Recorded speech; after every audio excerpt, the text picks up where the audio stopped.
lorsque vous faites un mélange de gaz, eh bien, la pression totale, ben, c'est la somme du nombre de moles de chacun des gaz. Et de cette manière-là, en fait, vous comprenez qu'on peut définir donc, ce qu'on appelle une pression partielle, qui est la pression qu'on doit à un gaz. Et s'il y a un mélange, par exemple, de 3 gaz, comme dans le premier exercice qu'on va faire, la pression totale, c'est simplement un phénomène additif. C'est la somme des pressions partielles. Pression du premier gaz, du deuxième gaz, du troisième gaz. Et pour connaître ces pressions partielles, il suffit de connaître leur nombre de moles. Parce que la pression est directement proportionnelle au nombre de moles. Je vous rappelle la relation que normalement tout étudiant en sciences en première année à l'université doit connaître. C'est, je vais l'écrire ici en haut à droite, pas qu'il nous gêne trop, c'est que le produit de la pression par le volume, c'est le nombre de moles fois R fois la température. Ok ? Température, qu'on exprime toujours en Kelvin. Ok, donc on va voir sur 2 petits exercices très simples, parce que souvent c'est une manière de mieux comprendre. On fait des applications numériques, on regarde un exemple un peu plus concret, et comme ça tout de suite on sort de l'abstraction et on voit qu'est-ce qu'on peut faire avec ces notions de gaz parfait. Et donc l'additivité des pressions, c'est ce qu'on appelle la loi de Dalton. Okay, pression totale, c'est la somme des pressions partielles. Et je vous avais montré, donc je vous le remontre encore une fois, que c'est très facile à démontrer. On peut le refaire encore une fois, je l'ai fait hier. C'est que la somme des pressions partielles, c'est égal à la pression totale. Et si on connaît le nombre de moles de chacun des constituants d'un mélange gazeux, on peut calculer ce qu'on appelle la fraction molaire. Vous savez, la fraction, c'est facile à comprendre. C'est la quantité d'une espèce divisée par la quantité totale. On peut définir, on le verra après sur le deuxième exercice, une fraction massique. Mais quand vous le faites avec le nombre de moles, on appelle ça une fraction molaire. Donc c'est le nombre de moles Ni d'un gaz qui m'intéresse sur le nombre de moles total. D'accord ? Ça, c'est ce qu'on appelle la fraction molaire. Et c'est souvent écrit de cette manière-là en chimie, qui I, fraction molaire, de l'espèce I dans le mélange. Bien. Alors, vous voyez, si vous prenez seulement un gaz, on va l'appeler PI, vous voyez, sa pression, c'est NI fois RT sur V. Je passe le V de ce côté-là. Nous, on travaille pour comprendre cette petite relation, évidemment, à température et à volume constant. On ne change pas tous les paramètres en même temps, évidemment. Ok, donc voilà, ça c'est par définition la pression partielle qui dépend du nombre de moles de l'espèce fois RT sur V dans mon enceinte. Et, évidemment, la pression totale, c'est déjà écrit là-haut, mais je le réécris encore une fois, c'est le nombre de moles total fois RT sur V. Ok ? Voilà, c'est comme ça. Ça, c'est parce que c'est des gaz parfaits. Et maintenant, qu'est-ce qu'on voit ? Le nombre de moles total. Alors, je continue ma petite démonstration ici. Donc la pression totale, c'est, Ni plus Nj plus Nk. Si on considère qu'il y a 3 gaz différents dans mon milieu, fois R, T sur V. Ça va ? Ça, c'est le nombre de moles total. Vous voyez que ça, c'est des principes mathématiques simples. Là, on a une égalité, là, on a une égalité. Vous pouvez diviser ces 2 égalités. Et qu'est-ce qu'on a à ce moment-là ? Si vous divisez ça par ça, donc ça, c'est équivalent à ça, vous avez à la fin PI, je garde la même notation, divisé par pression totale, c'est égal à Ni sur la somme, Ni plus Nj plus Nk, par exemple. Okay. Et évidemment, ce terme-là, vous voyez bien, il disparaît, parce que c'est le même ici et ici. Donc, regardez, on a une relation très simple qui apparaît ici. Et ça, là, par définition, vous voyez bien que c'est la fraction molaire, évidemment, de la substance I dans le mélange IJK. Et donc on voit que la pression donc, partielle, c'est la pression totale fois la fraction molaire. Oui. C'est ce qui est écrit, je crois, sur la diapositive, juste au-dessus de ma tête. Donc, premier exercice, on vous dit que nous avons un mélange de 3 gaz dans une enceinte. Alors, oui, vous pouvez faire des petits dessins, ça ne fait pas de mal. Vous dites, voilà, mon enceinte, c'est ce cercle-là. Okay, et là-dedans, eh bien, on vous dit qu'il y a de l'azote, il y a un oxyde d'azote qu'on appelle N2O, et il y a un oxyde de carbone que vous connaissez qui est le gaz carbonique. Et l'ensemble pèse 0,428 grammes. Okay, et on vous dit en plus que la pression totale, c'est 1,75 atmosphères. Ça va? C'est toujours bon de faire un petit dessin quand on fait des exercices comme ça en thermodynamique, en chimie, physique aussi souvent. Ça permet d'avoir une représentation de ce qu'on vous demande dans un exercice. Donc qu'est-ce qu'on vous indique encore? On vous indique les pourcentages massiques, donc les fractions massiques si vous voulez. Donc on vous dit qu'il y a 15,6% d'azote, 46% de N2O et 38,4% de CO2 en masse, pas en mol, en masse. Alors comme on connaît la masse totale, c'est bien, on va pouvoir calculer la masse de chacune de ces molécules, vous êtes d'accord? Donc ça c'est facile. C'est là qu'il faut commencer à prendre vos calculatrices. C'est la première chose qu'on va faire, on va calculer la masse de N2, de N2O et de CO2 dans ce mélange. Okay, l'enceinte est fermée, elle a un volume V, mais vous verrez que on n'a pas besoin de ce volume. Nous, on sait juste que la pression totale, c'est 1,75. Et d'ailleurs, on vous demande, la question, c'est calculer les pressions partielles. Donc, si vous avez la pression totale, pour calculer les pressions partielles, il vous faut les fractions molaires. On est d'accord?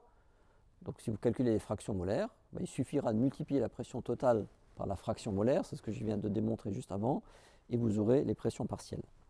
Donc pour accéder à cette fraction molaire, qu'est-ce qu'il nous faut?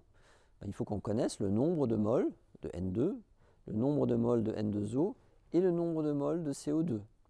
Quand on connaît les masses, c'est facile de remonter au nombre de moles. On divise par la masse molaire, évidemment. 428, et vous faites évidemment fois la fraction massique qui vous est donnée, donc 15,6%, ça veut dire 0,156. Okay, voilà. Et donc ça, ici, c'est une masse. Ça, c'est la masse totale, ça, c'est la fraction. Ça, c'est pour N2. Ensuite, pour N2O, c'est toujours la masse totale, fois, c'est combien? 46, c'est ça? 46%, donc fois 0,46. J'aimerais bien que quelqu'un fasse les calculs pour voir s'il trouve la même chose que moi. Et enfin, CO2, 0,428 fois 0,384, c'est-à-dire 38,4%.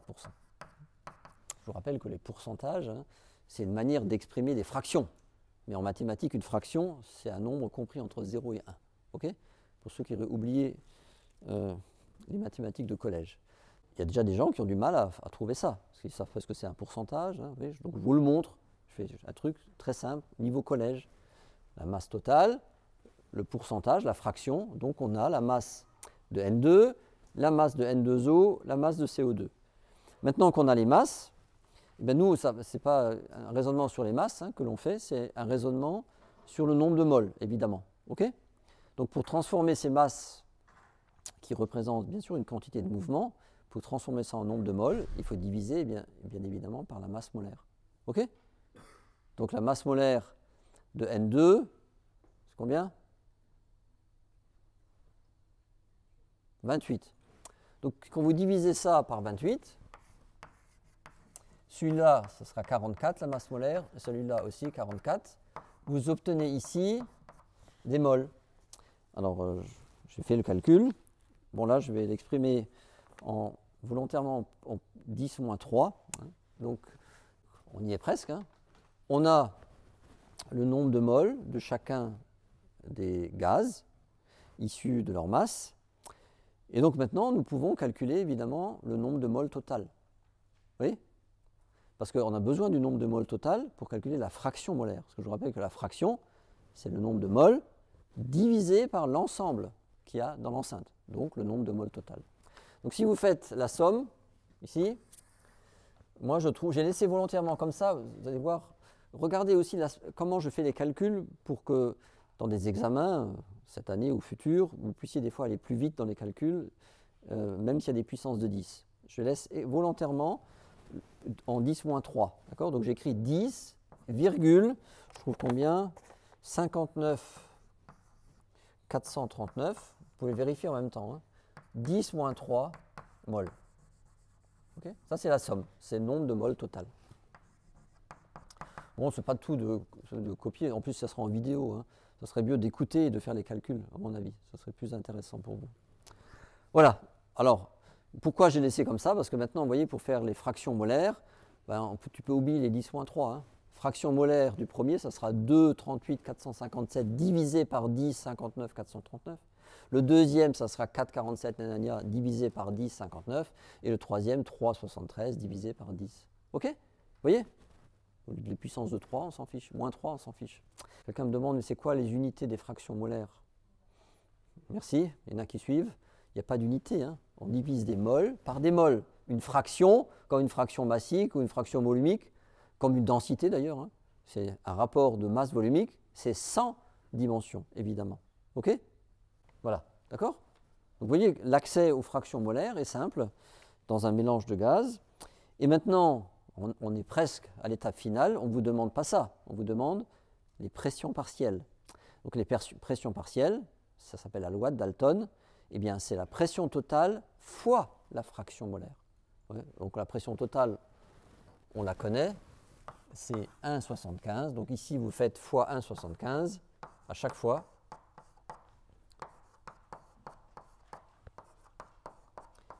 Et on obtient les résultats suivants. Voilà pour le premier exercice. Est-ce que ça va pour tout le monde? C'est clair? Mais il faut savoir faire ça, vous voyez, de manière assez fluide. C'est des exercices simples, mais c'est bien de les faire refaire quelquefois. Ça permet de bien fixer les idées, comprendre ce que c'est la masse, fraction molaire, nombre de moles, etc.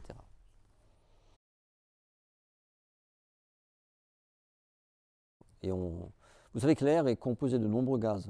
Bon, essentiellement, bien sûr, N2O2, mais après il y a plein d'autres gaz, du CO2, de l'eau, des gaz rares, des polluants, toutes sortes de choses. C'est un mélange complexe. Mais globalement, il y a à peu près 80-20 en proportion. Alors normalement, le 80-20, c'est une proportion molaire, c'est une fraction molaire. Mais à nous, dans l'exercice, pour simplifier, on va considérer que 80, là, c'est la fraction massique, si vous voulez. Mais on pourrait prendre fraction molaire, on arrivera à faire l'exercice aussi. Bon, voilà, alors pareil, je vous propose, vous faites un petit dessin. Donc vous avez cette fois-ci un volume, celui-là on vous le donne cette fois-ci, hein, 0,5 litres. Je traduis, hein, 500 millilitres, c'est 0,5 litres. D'accord? Bien. Et donc là-dedans, eh bien, il y a 0,8 grammes de N2 et 0,2 grammes de O2. Pourquoi? Parce qu'on vous dit que l'ensemble fait 1 gramme et qu'il y a 80% de N2 et 20% de O2. D'accord? Bon, comme c'est sur 1 gramme, ça fait 0,8 grammes de N2 et 0,2 grammes de O2. Ça va? On va vite sur cette première étape. Et donc on vous demande quelle est la pression totale à 25 degrés Celsius. Ensuite, les fractions molaires, la pression partielle de chaque gaz. Donc, vous voyez, c'est des questions qui ressemblent à l'exercice 1, mais c'est un peu différent. Et surtout, on va devoir maintenant appliquer, hein, cette équation d'état des gaz parfaits correctement pour trouver correctement, ben, la pression totale. Vous voyez, parce que pour l'instant, on ne vous la donne pas. On vous dit là-dedans, il y a 7 masses de gaz, hein, qu'on vous indique, ce mélange. Le volume fait 0,5 litres. Et on vous dit que ça se passe à 25 degrés Celsius. Alors, de quoi j'ai besoin pour calculer la pression? Alors, là, c'est là, hein. PV égale nRT, pression, c'est le nombre de moles, alors total, fois R, fois T, divisé par le volume. Oui. Alors, qu'est-ce que j'ai pour l'instant? La pression, c'est ce que je cherche. Et je vais préciser les unités dans 30 secondes. Le nombre de moles, pour l'instant, on ne l'a pas. Mais nous, on sait le calculer, puisqu'on a des masses, et on connaît les masses molaires de N2 et de O2, comme tout à l'heure, donc ça va être facile. R, ça c'est une constante, c'est la constante des gaz parfaits. T, c'est la température. Alors on l'a, mais attention, je vous rappelle que dans ce type de formule, vous ne pouvez pas utiliser la température en degrés Celsius. Hein, on est d'accord? Il faut rajouter 273,15 si on veut être précis, parce que c'est ça, d'accord, la définition du Kelvin, ou plutôt du Celsius par rapport au degré Kelvin, qui est la vraie échelle de température. Donc ça, on connaît, on peut l'écrire ici. Hein. C'est donc 25 plus 273,15. On se le note déjà ici, sur votre feuille de brouillon, c'est comme ça que vous faites. Et ça, vous le connaissez aussi, c'est 0,5 litres. Alors tu te dis, bon, ah ouais, c'est des litres. Tu dis, ah ouais, c'est bien ça, parce que vous savez peut-être, on ne vous demande pas de calculer la pression en pascal dans l'exercice, vous avez vu, on vous demande la pression. Donc vous pouvez choisir ce que vous voulez comme pression.